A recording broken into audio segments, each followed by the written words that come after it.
તો જય માતાજી મિત્રો, આજની રોહિતની તૈયારી છે. પોતે કીબોર્ડ વગાડશે અને પોતે ગીત ગાશે. ખાસ કરીને જણાવવાનું કે રોહિત અત્યારે અખતમાનું ગીત ગાશે, તો તમારે કોમેન્ટમાં જય અખતમાં લખવાનું છે, વિડીયો આગળ શેર કરવાનો છે. માતાજી તમારું સપનું પૂરું કરશે અને જય અખતમાં લખવાનું ભૂલતા ના. ચિયા ગોમથી વિડીયો જોવો છો ફરજિયાત કોમેન્ટ કરજો. ચલો રોહિત વગાડો. હા વાહ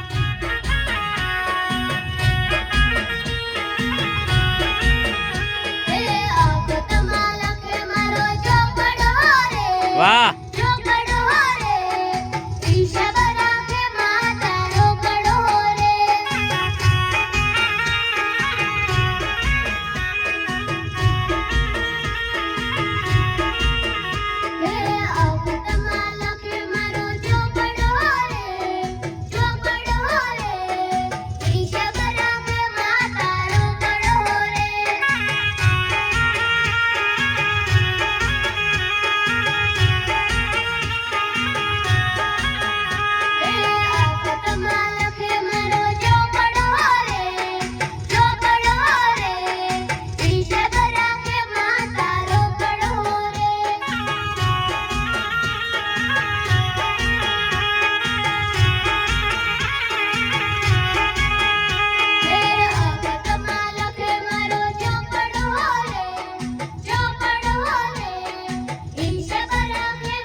ફોટો ના પાડે કદી ઓકડો.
તો જય માતાજી મિત્રો, આટલી તૈયારી હતી રોહિતની. મસ્ત ગાયન પોતે કીબોર્ડ વગાડ્યું. તમે બધા હવે સપોર્ટ કરતા રહેજો. જય માતાજી.